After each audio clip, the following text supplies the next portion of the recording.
Okay, time for a new video. Welcome back to my channel, or hello if you're new. This is yet another Eurovision 2025 related video here on my channel, specifically another Melodifestivalen related video here on my channel, because right now I'm about to listen to snippets for the first time of the songs involved in Heat 3 of this year's Melfest, which is of course the Swedish selection process for the Eurovision Song Contest. I'm also going to be briefly reviewing Heat 2. As always, you're welcome to let me know your thoughts on anything I discuss in today's video by leaving a comment down below, and as always there are links in the description to my other social media pages. Check them out if you so wish. So, Melfest 2025 is very much underway. The first heat took place on February the 1st, that's over and done with of course. Heat 2 took place last week at the time of this recording on February the 8th, and Heat 3 is coming to us from Västerås on February the 15th, and then we will have 3 more shows, finishing with the final on March the 8th, and all of these broadcasts are presented by Edvin Tornblom and Keo Christina Petrushina. So let me go through last week's Heat 2, which took place in Gothenburg. I've got a few notes in front of me, but it has been a little while since I saw these performances, so I might be forgetting certain details. Nevertheless, opening Heat 2 of this year's Melfest was Nomi Tales with Funniest Thing. This is out, finishing 3rd in the second round of voting. I thought this was arguably the most interesting sounding track of the whole lot. Liked the piano, liked the mysterious vibe that it gave off. There was a smoke machine, it felt fairly magical and mystical. There was a slight echo to certain elements of this song. There was a sort of path platform on stage, a forest image on the backdrop, couple of dancers if I remember correctly, and a little bit of water too. And this just sounded really cool. I was invested for the whole 3 minutes. I was really intrigued to begin with to see how the song was going to progress, and it's a real shame that this is out completely. Of course, if you finish 4th, there is no second chance round for you this time. It's only one song progressing through to that second chance round thingamajig at the end of Heat 5. So sadly, Nomi is out, but I thought it was a really nice song and a pretty strong performance. Then we had Schlagers with Don Juan, or Don John. This was obviously not going to progress. This is old school, full-on Schlager stuff. 3 women, sparkly outfits, a silver colour scheme, ultra predictable I've written here, but they were really going for it, to be fair. It seemed as though they were having a nice time. Vocally it sounded pretty good to me as well. Little bit of pyro towards the end, and this sort of stuff, it's fine. But we all know it's never really going to make much of an impact. As such, last place in the second round of voting. Then we had the winner of this heat, which I'm not sure many people predicted whatsoever, Erik Segerstedt, who's been at Melfest a few times in the past, with Show Me What Love Is. Now, this might do alright for itself in the final. I don't expect it to win Melfest one bit. We've got 3 more heats to come, of course. However, we had colourful swirling patterns on the backdrop.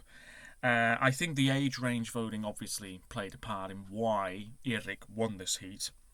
Maybe more older viewers, shall we say, were definitely on board with this more than Clara's track. I'll get onto her in a moment.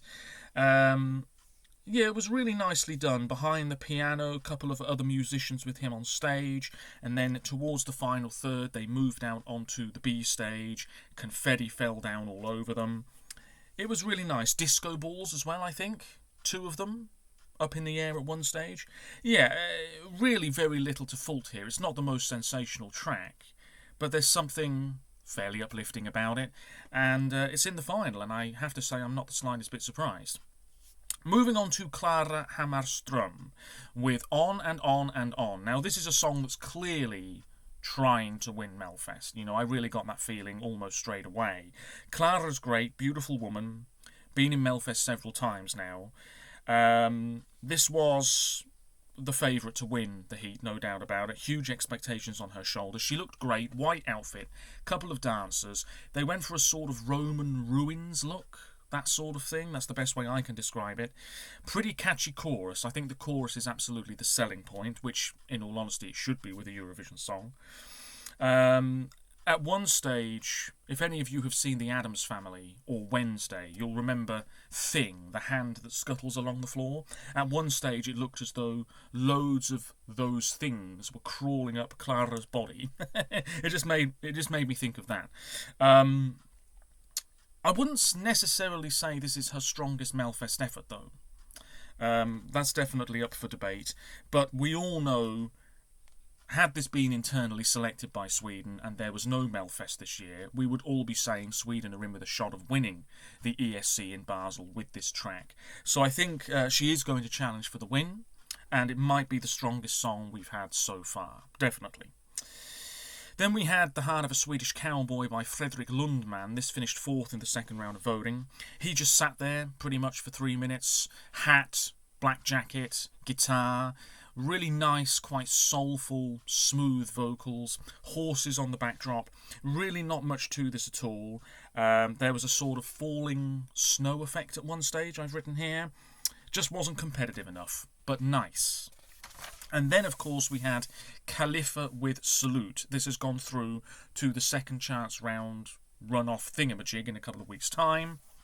This is just, again, another one of those highly predictable sounding tracks. Dance, summery, get up on your feet and have a bit of a boogie, that sort of thing. Medina, Samir and Victor almost, you could say. They had a song not a million miles away from this last year, I think it was. And I don't know, I just find this sort of stuff fine, but also a little bit boring, which is not great. It's a really big up-tempo song. You should be really invested for the whole 3 minutes. But sadly, I think they just run out of steam really quickly. He had dancers, it was very colourful, confetti falling down at one stage, a bit like in the Show Me What Love Is performance towards the end. Very sing-along, a fun time, but we've been there and done that. And in all honesty, I cannot see Salute actually progressing through to the Melfest final. We've got 3 more heats to go, and Mayor Omar's song is arguably a lot more popular, so it's already a bit of an uphill battle for him to progress. But we wait and see. Now, Heat 3. The lineup is as follows. We've known it for a while, of course. We have Greg Schüler with Believe Me. Malu Pritz is back, one of my favourites from Melfest over the past few years, with 24 Karat Gold. Björn Holmgren with Raddamai. Dolly Style with Yeehaw. Angelino with Teardrops. And Annika Vicky Helder with Life Again. So Greg Schüler is a male musician with a very distinctive look. Malu Pritz is 21. Still only 21, but she's been involved in Melfest 3 times already. This is going to be attempt number 4. She must have the record for the most tries at Melfest by a certain age, because it's quite extraordinary. I Do Me was great, loved that. That went straight through to the final, which was a bit of a surprise at the time. Very Clueless inspired, that performance. Ballerina should have been in the final, absolutely. I think she had more votes than Paul Ray, if I remember correctly, but Paul Ray progressed instead, bit controversial. That was really good. And then Bananas didn't get out of Heat 1, I think it was, several years ago, but she's great. Björn Holmgren has had a #1 single in Sweden, and he was, well, it says he auditioned for Swedish Idol 2016. So there we go. Dolly Style have been around a long time as well. It's a 4-piece group, and they had Hello High many years ago, which I actually really enjoyed. That was a decade ago. Roller Coaster, didn't love that one quite as much. Habibi, didn't love that one quite as much either. But they're still making music quite regularly, and of course they're all known by nicknames and everything. Harmless fun. Angelino, I think, has been involved before, but I can't really remember too much about his song. And then Annika Vicky Helder, who was on Idol 2021, finishing 3rd, is 24, and she had Light. Is that the name of her song? Oh, it was Light in Melfest 2024, which did make the final. So let's go through these tracks. I'm on the svtplay.se website. That's where you can hear 1-minute-long snippets of these tracks. What I'm watching won't be in the bottom corner of the video you're watching, but that's the way it usually is, and these are still images anyway. As always, I'm going to go through these in order of preference. We're going to begin with Teardrop, not Teardrops. Oh, okay, it says Teardrops there and Teardrops singular there. Anyway, Angelino's first. Let me know what you think. Here we go. Song number 1 I'm checking out here. Crying in the Rain.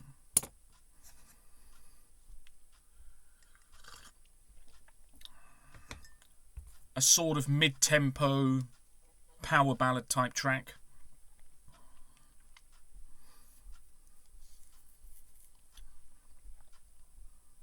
This is the sort of song the UK would probably have at Eurovision. I'm not sure whether that's a compliment or not.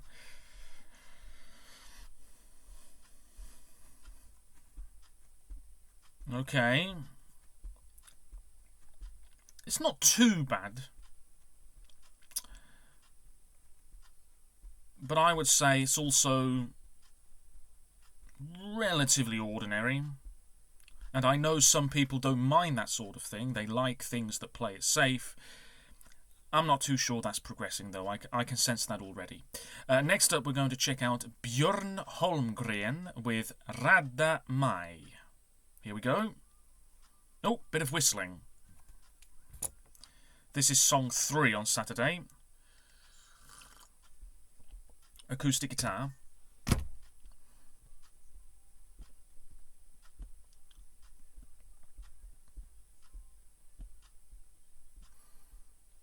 This is not too bad, actually. Relaxing. Okay, drums.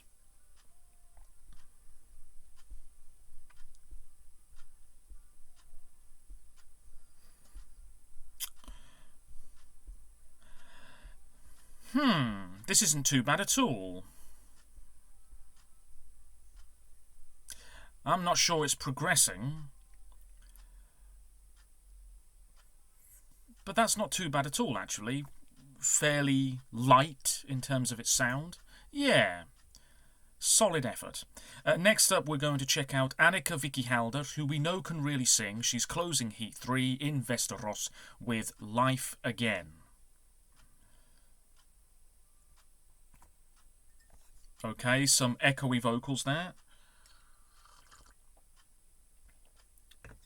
I expect this to be more up-tempo than her previous effort.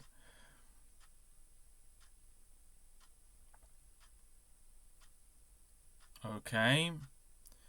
Do get the sense it's going to build. New day's dawning.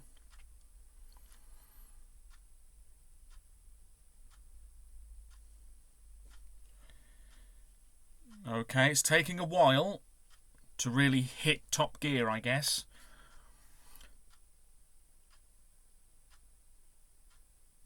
Okay, yeah.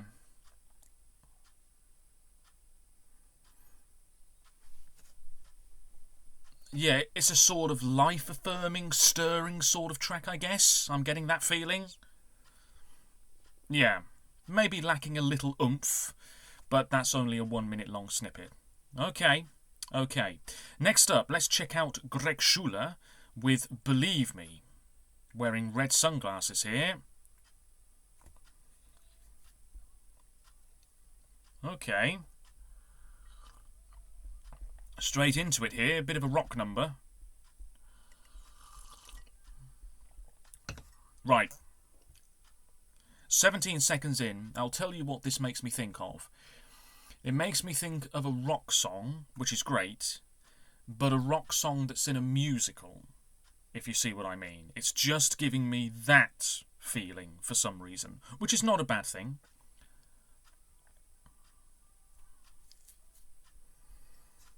Could be quite a theatrical performance as such.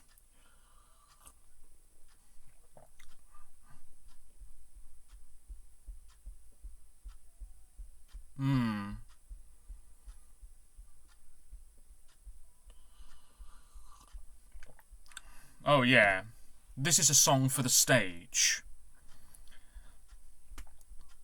I'd say the chorus is maybe not quite having enough magical sparkle for me, but that's a pretty solid showing, to be fair. Not bad at all. That could be very good live. Then we have Dolly Style There they are with Yeehaw. I think it's an entirely different lineup. I don't think there's any original members left, but I could be wrong. Here we go. This is song 4. Oh, banjo, I think that is.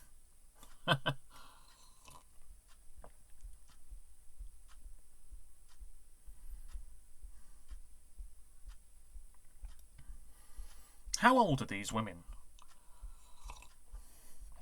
In their 20s, I guess.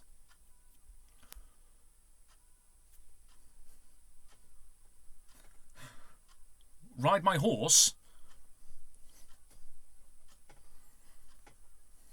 I tell you something.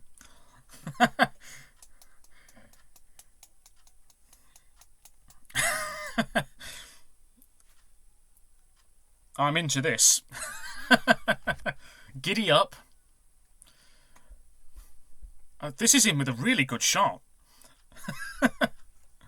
Oh, yeah. That is him with a very serious shot of doing well. And I think that would be a breath of fresh air in the final. Purely harmless fun. Giddy up, I'm all over it. Yeah. Yeah, that's not bad. I'm already saying that's their best effort since Hello Hi a decade ago.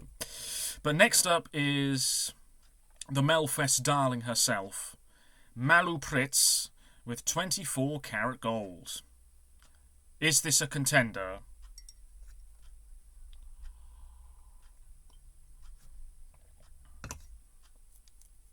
This low electro sound in the back.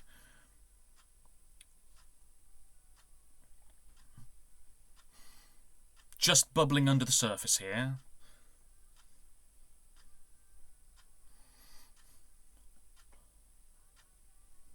Oh, just holding back.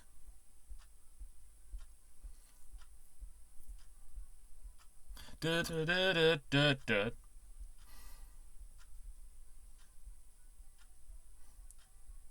Oh.